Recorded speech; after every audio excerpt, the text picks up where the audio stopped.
program and the warning alarm will vary at any given location. The variability becomes more noticeable at greater distances from the transmitter. To provide the most consistent warning service possible, the warning alarm will be activated for warnings, selected watches, and other environmental emergencies affecting the following North Carolina counties: Alamance, Alexander, Allegheny, Anson, Bertie, Cabarrus, Caswell, Chatham, Davidson, Davie, Durham, Edgecombe, Forsyth, Franklin, Grenville, Greene, Guilford, Halifax, Harnett, Hoke, Iredell, Johnston, Lee, Martin, Montgomery, Moore, Nash, Northampton, Orange, Person, Pitt, Randolph, Richmond, Rockingham, Royan, Scotland, Stanley, Stokes, Surrey, Union, Vance, Wake, Warren, Wayne, Wilkes, Wilson, and Yadkin.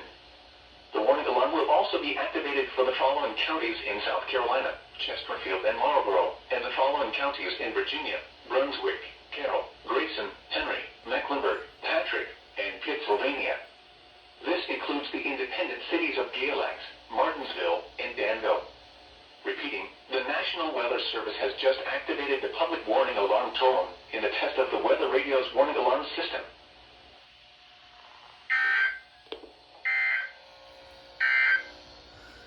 This is NOAA Weather Radio, all hazards, station WXL 42, operating on frequency 162.40 megahertz. This program originates from the National Weather Service in Raleigh and is transmitted from an antenna located on Sorrowtown Mountain in Stokes County. The station serves the northwest Piedmont and northern foothills of North Carolina, as well as adjacent Virginia counties. Here is the latest weather synopsis. An upper-level trough will generally persist across the eastern United States into the weekend. A persistent surface boundary will linger near the coast through the work week and dissipate this weekend. An upper-level ridge will develop across the southeast next week. Here is the latest National Weather Service forecast for the northwest Piedmont and foothills, including the Triad, Mount Airy, and surrounding areas. West of today, partly sunny. Highs in the lower 80s. Northeast winds around 10 miles per hour with gusts up to 20 miles per hour. Tonight, partly cloudy. Northeast winds 5 to 10 miles per hour. Thursday, mostly sunny.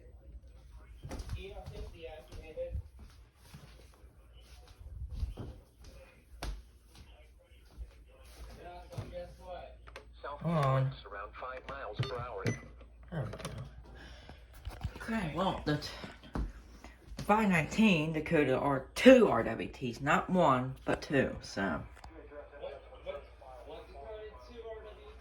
519. What radio? The 519. Oh, 519. Anyway, Blacksburg will be testing at 7 o'clock today, so don't expect anything from them.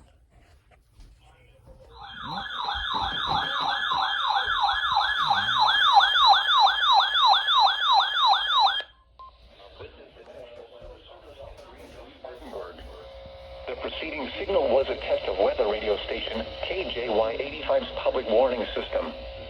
During potentially dangerous weather situations, specially built receivers can be automatically activated to warn of an impending hazard. Test of the signal and receiver's performance are normally conducted between 11 a.m. and noon each Wednesday. If there had been a threat of severe weather, the test would have been postponed until the next available good weather day. Reception of this broadcast and the warning alarm will vary at any given location. This variability, normally more noticeable at greater distances from the transmitter, can occur even though you are using a good quality receiver in good working order. The warning alarm will be activated for hazardous watches and warnings. For station KJY85, broadcasting from the Iredell County Emergency Communications Tower located near Mooresville on a frequency of 162.525 megahertz, the warning alarm will be activated for the following counties in North Carolina: Alexander, Cabarrus, Catawba, Davidson, Davie, Gaston, Iredell, Lincoln, Mecklenburg, and Rowan. This concludes the NOAA Weather Radio All Hazards Tone Alert Test.